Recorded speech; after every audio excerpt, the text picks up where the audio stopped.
All right, so can you tell me a little bit about yourself and how you found Mission 615? Well, a little bit about myself is I moved here from Ohio about 20 years ago, and I used to live in the housing projects called Village West. And that's how I found Mission 615. They were doing a sidewalk Sunday school in the playground. And so what I would do is instead of me going, I would just like send my kids so I could have like that quiet time. And when I started seeing how my children had peace and how I was still searching for peace, that's how I started coming and volunteering. I had started mentoring someone to be a bus leader. I was a bus leader at the time. And so I had sent them to go get kids, and it was a really, really sunny day. So when I went out, something just kept telling me to get all the kids. Like, don't leave anybody at the playground. So what I did was I just gathered all the kids. Like, we had babies in diapers, didn't know their name, didn't have permission slips. But God just told me, don't leave one, don't leave one. So I kept gathering all these kids. So we've got this big old bus. We've got kids, we've got high schoolers, we've got babies. So we get to the P room where we were doing the church at, and my husband calls me and he says, honey, you know, where are you guys at? And I said, well, we're in P room. He said, well, there's been a shootout at the playground, and I just wanted to make sure you guys were okay. And so that's how, like, no matter what you're doing, when you hear God and you hear him clearly and you know in your heart, you should always follow. And I know because of Mr. 615, there are so many babies alive today. One of the ways I've seen God move is, there's so many. I've seen the children, like the neighborhood we used to live in, we're not there anymore, because what God did was every day we would walk around and pray, me and my little girl. And in particular, I remember one of the ladies, her kids used to come, and she had went and had a diagnosis of cancer. Well, my littlest one, she prayed over this woman. Like, we went up to her house, like, she got me up, put my shoes on, like, she was putting my shoes on. She said, mommy out, mommy out. She was probably like 2 or 3. And she said, mommy out, mommy out. And so we walked, and I just let her lead me. Like, I was like, just be still and listen. So she walked me up to this woman's house, and she prayed over this woman for 3 hours. Like, I don't know what she was saying, but she was praying.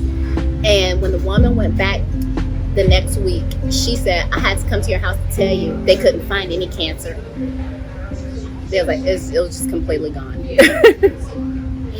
So that's definitely one of the ways that I have seen this ministry change. Like, even with a small baby who barely has many words, he knows the language and he reads our tears. I remember one day we were in a P room, and there was a man who had Tourette's. And so a lot of people around him were trying to shush him. And I remember in the middle of Eric's sermon, he stopped and he said, we will put everybody on the bus because we're not going to turn this man away. If this is something that you can't handle, you can just get up and leave. We will put you guys on the bus and give you your meal.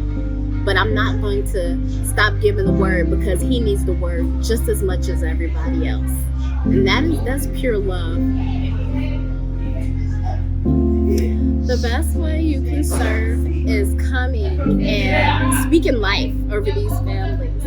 Also, donating is another good way, because there are some people that are very nervous about being around people, but God can also use your finances, knowing that you are using money and resources. Like, even people who cut hair, like sometimes the kids, you know, they have issues where they're living in a house with like 5 or 6 little girls. Could you imagine doing 5 or 6 heads of hair, or cutting 5 or 6 heads of hair? Or even how, you know, the kids have hand-me-down clothing. Like, sometimes they'll wear, the baby's wearing the clothes that the family's been circulating for like 8 or 9 years. So even giving like materials is a good way of donating your time and your materials. How has Mission 615 changed your life? It has changed my life for the better, because I've always had a dream of having like a house full of kids, like a football team. And I know while I'm not a millionaire, I can't have that dream, but I have it with Mission 615 because each and every one of those babies are so precious to me, and I keep them in my heart and I get to grow with them. Like some of them are in high school now, and I remember changing their diapers, and it's such a beautiful thing to see them going off and being successful and not being able to remember what their parents were saying. Sometimes the kids' parents will say, you're just like your father. And I'll tell them, you are just like your father. You're just like Jesus. You have a purpose and you have a plan for your life. So yes, you are just like your father. Get off the fence and join. No matter how nervous you may be, God can use that nervousness, because sometimes there's a child who their mom may have just yelled at them and they feel like they're at the bottom of the barrel. And just your smile, if that's all you do, it means the world, because those kids, they live in such chaotic situations that peace that you have, that smile, if that's all you have, we'll take it. We need it. We enjoy it. And God will just